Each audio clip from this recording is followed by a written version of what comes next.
Halo, gue Trisha Triandesa, Neuroscience Communicator, yang kali ini mau ngejelasin soal regulasi emosi dari perspektif neuroscience.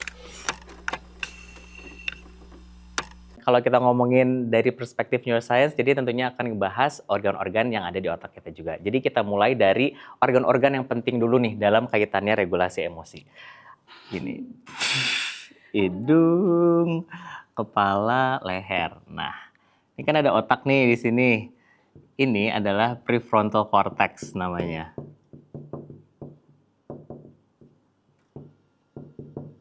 Nah, terus ada bagian kecil banget di sini namanya amigdala. Terus di area sini juga namanya adalah hipotalamus. Terus di sini anggaplah kayak ada bentuknya kayak panjang gitu, kayak buncis gitu ya. Dia namanya hipokampus. Nah, perannya apa aja? Prefrontal cortex ini perannya adalah untuk decision making. Oke, nah amigdala ini untuk emotional processing. Semoga dengan dijelasin kayak gini nanti ketika aku jelasin bakal lebih paham juga teman-teman. Nah, hipokampus itu berkaitan dengan memori jangka panjang.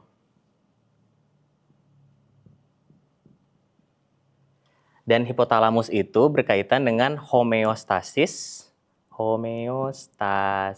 dan hormone regulation. Nah, kalau kita ngomongin regulasi emosi, setidaknya akan melibatkan area-area otak ini. Terlihat rumit, tapi memang rumit karena otak kita itu kerjanya sangat-sangat kompleks. Jadi pertama-tama, kalau kita ngomongin regulasi emosi, emosi ini kan berkaitan erat dengan perannya amigdala, di mana dia memproses emosi. Tapi untuk dia bisa memproses emosi ini, perlu bekerja sama dengan prefrontal cortex. Tujuannya apa? Untuk bisa mengenali, mengidentifikasi sebetulnya apa yang kita rasakan dan gimana cara kita untuk meregulasinya atau cara kita mengidentifikasinya dan juga cara kita mengekspresikannya dengan lebih sehat. Nah, emosi ini tidak sesederhana cuman masalah senang, bahagia, kayak gitu-gitu aja. Karena otak kita ini dirancang tujuannya itu untuk bertahan hidup, bukan untuk selalu bahagia ataupun bukan untuk selalu sedih.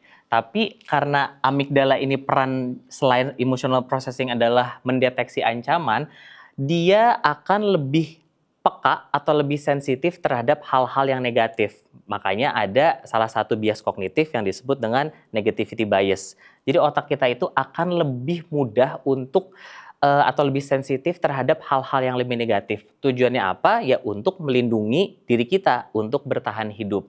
Tapi kalau terus-terusan seperti itu, amigdalanya overaktif, jadi nanti bisa terjadi ada yang namanya amigdala hijack. Si amigdala ini menghijack si prefrontal cortex. Ketika itu terjadi, amigdalanya overaktif dan prefrontal cortexnya itu aktivitasnya menurun, akhirnya kita lebih banyak dikendalikan atau perilaku kita itu banyak dikontrol oleh peran amigdala yang jadinya tuh selalu cemas, selalu takut, selalu panik. Makanya kita perlu menemukan cara untuk bisa menjembatani atau supaya mereka ini bisa berkomunikasi dua arah dengan lebih baik. Amigdala ngasih tahu, hey ada ancaman gitu, ada sesuatu yang rasanya ini aku pikir ancaman, tapi prefrontal cortex harus diajak ngobrol juga ibaratnya kayak, emang iya ya ini benar ancaman, mungkin itu ancaman di masa lalu tapi sekarang udah nggak lagi.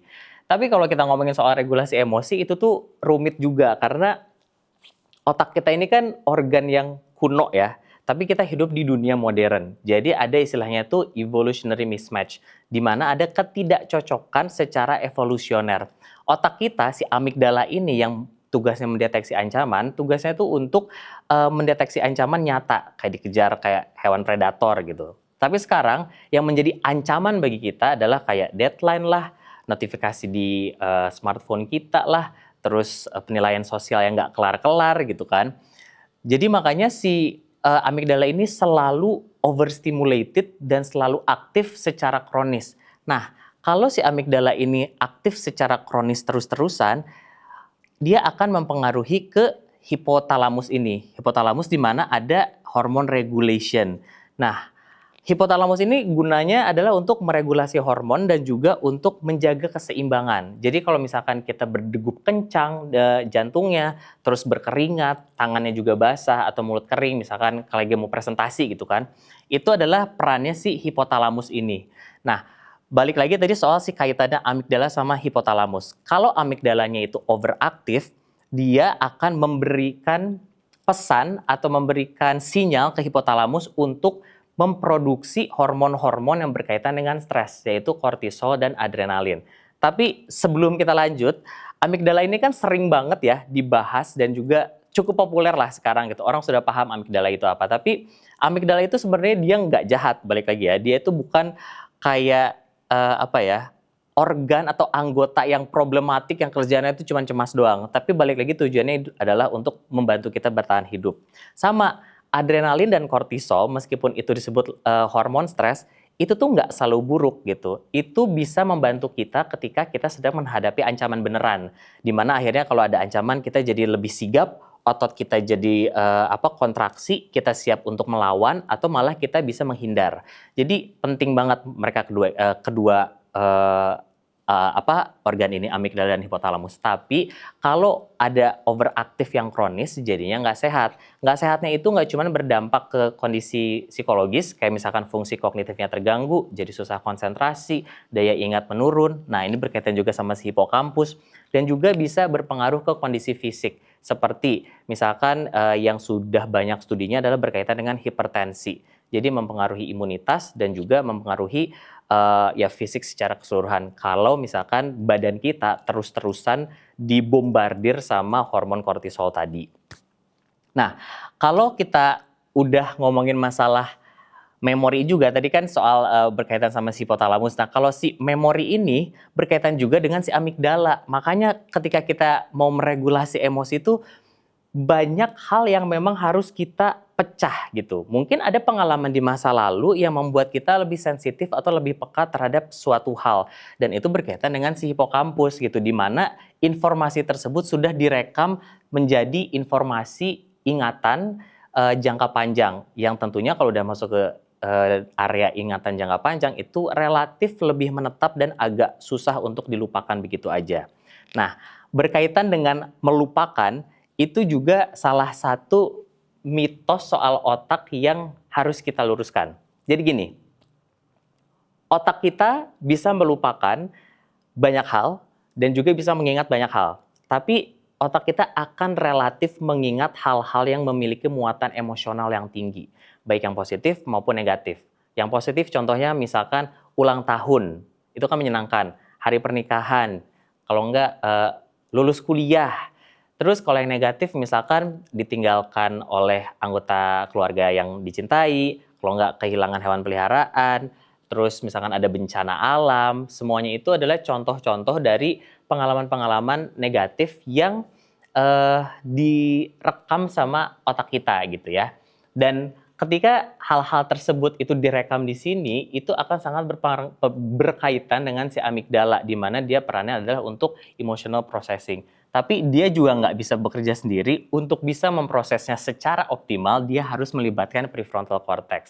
Makanya, kalau kita ngomongin masalah melupakan itu tidak sesederhana itu untuk bisa ibaratnya kayak ada tombol delete gitu. Untuk, udah deh kita lupain aja pengalaman yang tidak menyenangkan ini. Karena ibaratnya jejak-jejak memori itu tersebar di berbagai area otak kita.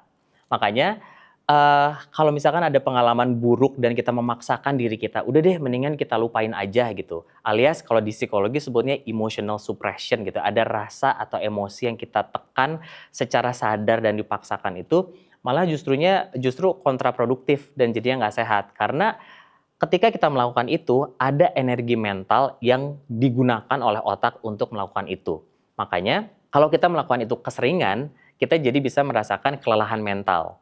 Dan ketika kita ngomongin energi mental itu bukan konsep yang abstrak ya, tapi memang betulan ketika kita melakukan hal tersebut, otak kita itu akan menggunakan energinya atau kapasitas energi yang ada di situ untuk melakukan hal tersebut. Maka kita jadi lebih merasa mudah kelelahan. Karena otak itu adalah bukan salah satu sih, satu-satunya organ di tubuh kita yang mengonsumsi paling banyak energi tubuh kita, sekitar 20%. Nah, Makanya pendekatan yang lebih konstruktif itu adalah kita tidak melupakannya, tapi kita mengintegrasikan pengalaman tersebut untuk menjadikan identitas kita yang baru hari ini dan tujuannya untuk menciptakan masa depan yang baru. Maksudnya mengintegrasikan itu gimana gitu? Apakah kita akan membawa terus pengalaman buruk itu sama kita?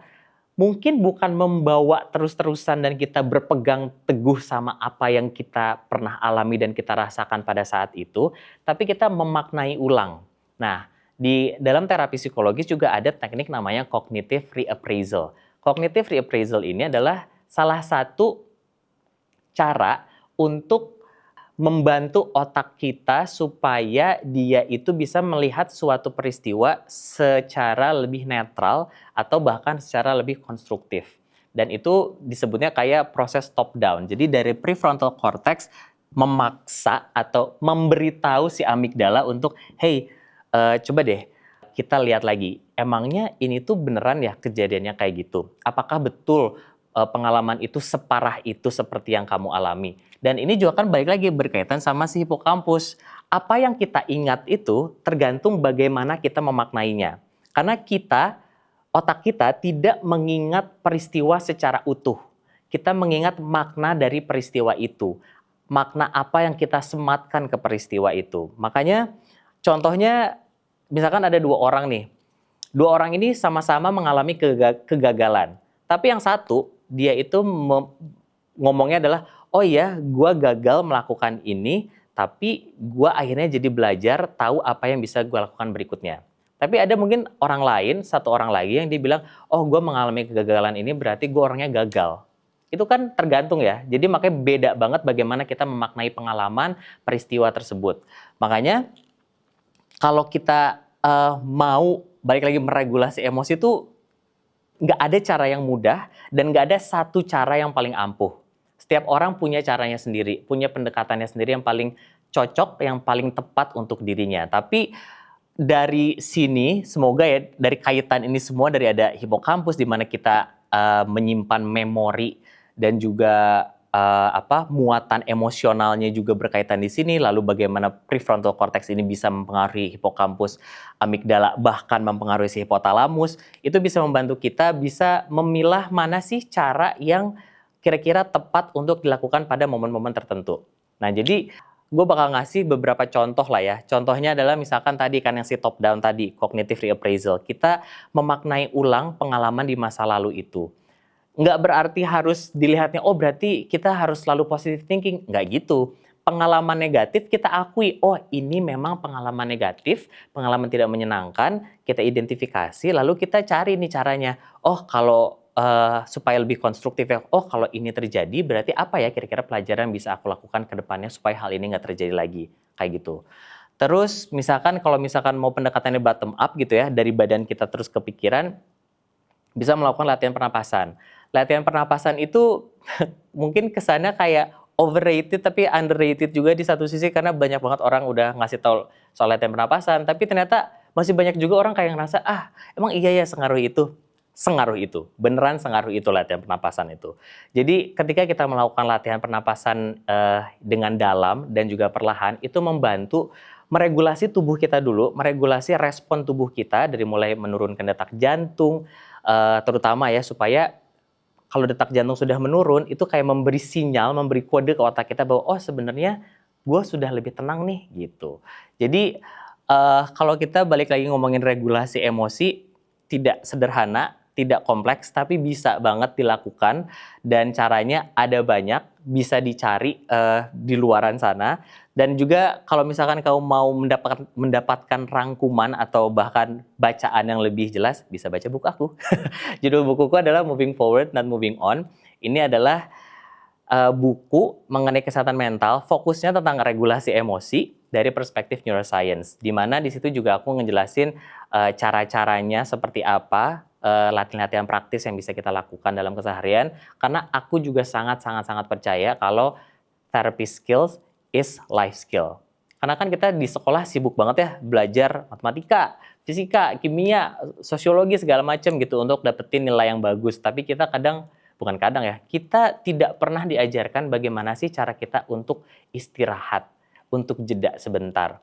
Di mana sebenarnya istirahat juga bagian dari produktivitas gitu. Karena kalau kita kurang istirahat, kita kurang tidur, di mana tidur itu sangat penting perannya untuk konsolidasi memori, untuk pemrosesan emosi, dan juga untuk membuang limbah yang ada di otak kita. Kalau kita nggak mendapatkan kualitas tidur yang baik dan juga jumlah tidur yang mencukupi, dampaknya tuh banyak banget. Bisa mempengaruhi konsentrasi, daya ingat, fungsi kognitif, dan juga mood swing juga.